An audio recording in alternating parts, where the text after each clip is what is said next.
en el derecho romano, por ejemplo, pues es lo que se llamaba la dictadura. Y la dictadura aquí está muy desprestigiada porque hemos tenido una cosa durante 40 años que no merece el nombre de dictadura. Se tenía que llamar despotismo u otras palabrejas más feas todavía, ¿no? Dictadura no es una palabra fea, pero se ha estropeado aquí en este país. Dictadura quiere decir esto que acabo de decir yo.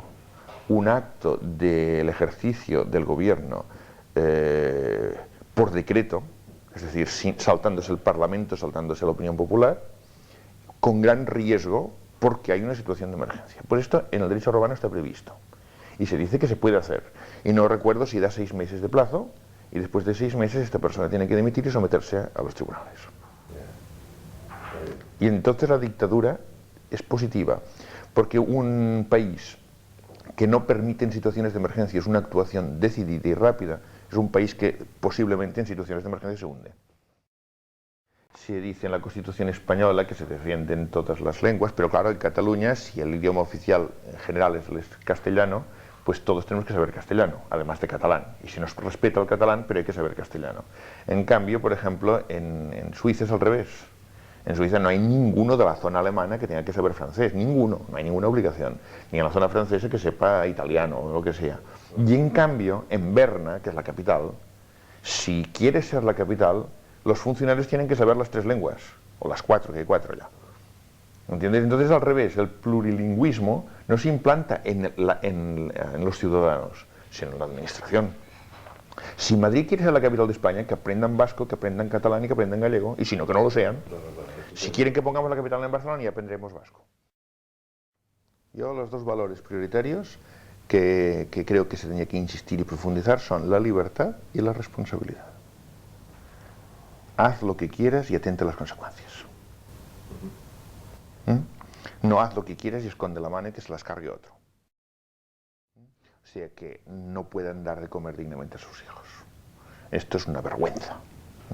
Y antes de hacer una fuente luminosa de Montjuic, o de gastar 5 céntimos en hacer una piedra más para la Sagrada Familia, tendríamos que eliminar los pobres. O sea, ayudar, dar un sueldo de vida a la gente. La gente por vivir tiene derecho a un sueldo.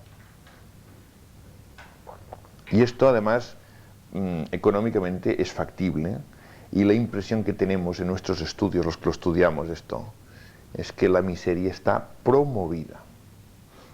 O sea, conviene que haya pobres. Y por esto los hay. Porque conviene que los haya, porque los que mandan quieren que hayan pobres. Hemos hecho unos dogmas terribles. Bueno, pues a partir del óvulo fecundado ya es hombre completo en el sentido de individuo normal y corriente, para mí. Por eso merece todos los respetos desde el primer momento. O sea, para mí es un crimen, un aborto, a los 2 días, a los 2 meses, a los 2 años, a los 2 siglos. Me dice, bueno, tanto no, porque no son 9 meses, ¿no? Siempre. Lo único que pasa es que entonces viene ya la contrapartida, que es los escrúpulos de la gente. Si estamos matando siempre, si matamos... ¿No somos capaces de evitar millones de muertos de hambre en la Tierra y estamos preocupados por un óvulo de 2 días de existencia que no ha podido todavía desarrollarse? Los sufrimientos terribles de la humanidad que hay hoy día, es decir, todos estos antiabortistas se están preocupados de Norteamérica, estos señores de Norteamérica antiabortistas que me dan tanto ruido, ¿no? Están realmente preocupados por toda la gente que tenemos en este mundo, que gracias al no abortar están por ahí muertas de hambre, y muertas de miseria, y muertas de incultura, y muertas de opresión, y muertas de todo. ¿Esto les preocupa o no les preocupa? Si no les preocupa, decía que esto es porque esto le llaman ellos Brahmacharya, me parece que es una cosa tradicional ya en la India del tiempo de los Vedas, ¿no? La fuerza que da el celibato, pero libre, siempre libre, y siempre que se haga con gracia y con alegría. En el momento en que estás ahogado por ganas del uso sexual, y estás porque tienes una prohibición y que pecas y que tal, esto es un desastre. No sirve para nada, esto es lo que hace es gastar, esto es la represión sexual. Es decir, cuando uno tiene nacido el deseo sexual, si se lo prohíbe, reprime, y esto no es fecundo, esto es destructivo. Ahora, la gracia, y esto por esto me gusta Buda, a mí que te lo he dicho antes que me gustaba Buda, para mí la mejor aportación de Buda a la humanidad es la aportación del control del nacimiento del deseo. O sea, que un deseo nacido, si tú lo frenas, se te tuerce, se te estropea y te corrompe. O te sale lo que querían peor, o te sale por otro lado en forma de enfermedad, de perturbación mental, o lo que sea, ¿no?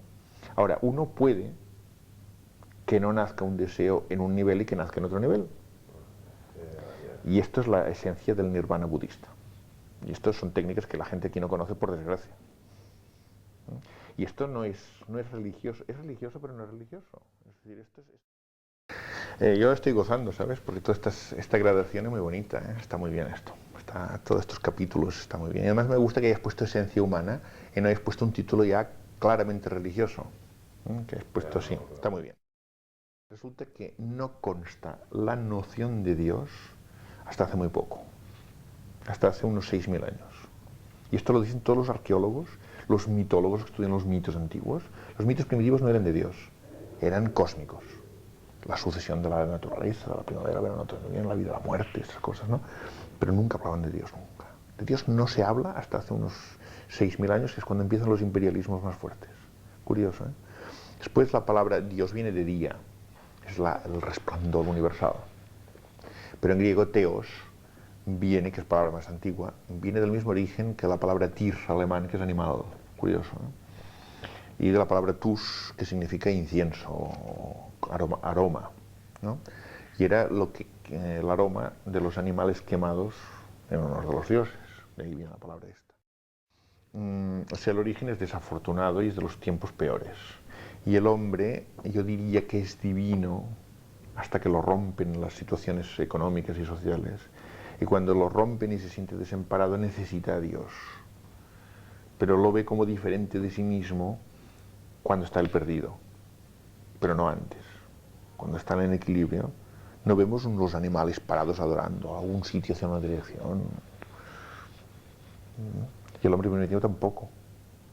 No tenía cosas especiales que tengan que adorar, que tengas que sacrificarte para ganarle la redención o que sea que te salven. Esta sensación de ahogado que tienen que salvar. Todo esto es situaciones desastradas. Por esto los niños, ellos no tienen necesidad de adorar a Dios, le tienen que enseñar los grandes, los mayores le tienen que enseñar. La religión la tienen que enseñar los mayores, los niños, porque los niños de natural no se ponen a rezar a nadie, no, nunca. Pero en cambio son felices, son confiados, y esto es estar en el fundamento. Entonces, yo ahora te decía que la palabra Dios me molesta porque se ha usado de una manera terrible en la historia para oprimir. Y la religión igual, que saldrá después, el opio del pueblo. O sea, creo que hay algo trascendental que está en el fondo de la esencia humana y de la esencia de los animales y de los vegetales y de los minerales. Y ahora una cosa un poco atrevida. Yo no creo en Dios, sino que lo sé. Entendiendo como Dios, no ese Dios que apareció hace 4.000 años o 6.000 años, sino esta realidad profunda, que no tiene nombre. Porque cuando se le pone nombre, se la superficializa. Entonces, deja de ser esta trascendencia que está a la base de todo y pasa a ser una de tantas cosas, en competencia con las demás. ¿Entiendes qué quiero decir? O sea, casi seguro que Abraham era un bandolero. Y no obstante, Abraham es nuestro padre en la fe. ¿Por qué? Porque lo que hace influencia en la historia no es lo que pasó, sino lo que pasó en cuanto a mentalidad. ¿Entiendes? Pues igual lo de Jesús. Pero yo afirmo que algo importante pasó de tipo muy profundo. Esto estoy seguro. Porque produjo un efecto histórico en aquellos tiempos impresionante que se nota en todas partes. Y que la gente se dejaba matar. O sea, el espíritu de Jesús entró en la historia en aquel momento y hizo un efecto impresionante y lo sigue haciendo. Y lo que pasa es que la gente es muy materialista en Occidente. Y el hecho de que le digan de que Jesús físico no existió, le entra una especie de descreimiento general y de decepción terrible, que es una tontería, porque quiere decir que no adoran el espíritu de Jesús, sino la materia de Jesús. Y esto es idolatría. ¿Entiendes? El espíritu de Jesús, que es lo que realmente mueve. ¿Quién ha convertido más al cristianismo? ¿Jesús en su vida o el librito de los evangelios?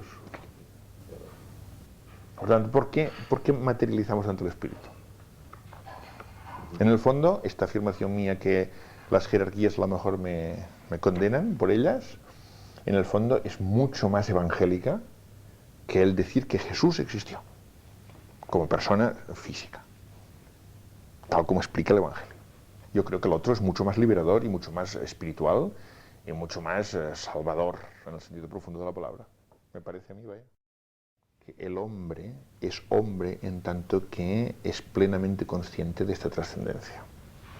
Y por tanto, no es que seamos insatisfactorios o incapaces y necesitemos Dios o el ser profundo para completarnos, es que estamos hechos en el ser profundo y conectados de la manera más intensa con él que los otros seres del cosmos. Y los hombres que no están entroncados son infrahombres. O sea, no es una vida sobrenatural, sino es la vida natural esta, y la otra es infranatural. Son unos maestros tan altos o más en lo subjetivo, ellos, como nosotros en lo objetivo.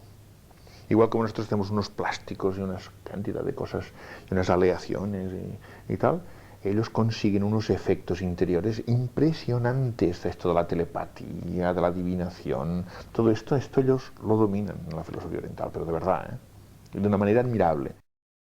Si pudiéramos definirlo así, también podríamos decir que nosotros nos hemos dedicado a la ciencia y ellos a la conciencia. Pues así, el tema eutanasia, ¿qué significa eu? Eu en origen significa bueno, buena muerte. En griego eu significa bueno. Y thanatos significa muerte. Entonces, pues buena muerte, la eutanasia es la buena muerte. Y no la deseamos todos, yo creo que sí, que es buena la muerte, que todos tengamos una buena muerte, ¿no? Hasta ahí el Cristo de la buena muerte y unas oraciones para tener una buena muerte. O sea que la eutanasia es una cosa que la tenemos que desear todos. Entonces, bien.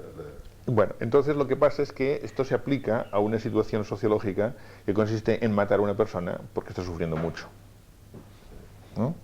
Y esto es complejo, porque normalmente lo ideal sería que ella decidiese, como en el suicidio, que ella decida ver qué hace, pero normalmente no están en condiciones de poder decidir. En la práctica esto se resolverá que la gente se irá acostumbrando quizás a hacer unas declaraciones cuando esté sano de cómo quiere morir. Exacto. Que es la única manera porque los parientes no se atreven. Y hace muy bien no atreverse además. Y además siempre dicen, hombre, si hay una posibilidad, pues claro. Sí. Lo que la gente llama vida es la experiencia de lo parcial. Y lo que la gente llama muerte es la experiencia de lo total. Entonces la experiencia de lo total es una cosa que se puede tener ya en vida, y la persona que tiene la experiencia total en vida ya la muerte no es nada para ella, ha desaparecido, que es lo dice también el Apocalipsis, que para el que tiene la fe en Jesús, la muerte ya ha desaparecido. Si tú te identificas con la tierra, una puesta de sol es una cosa triste, pero si tú te identificas con el sol, no hay puestas de sol. Dice, se me vino un día un chico, pero no era un chiste, era una anécdota de verdad, una anécdota de verdad. Dice, me vino un chico diciendo, le dije, ¿por qué te has peleado y le has roto la cara a aquel otro amigo tuyo? ¿Sabes por qué me ha tocado los cojones? Dice, me ha tocado los cojones, dice. ¿Qué te dijo? Dice, mira, me empezó insultando, ¿sabes? Me empezó diciendo que era un marica, luego me dijo que era un ladrón, después me dijo que era un imbécil, después me dijo que tal, yo aguantando, pero al final me dijo, individuo. Dice, ya no pude más, le rompí la cara.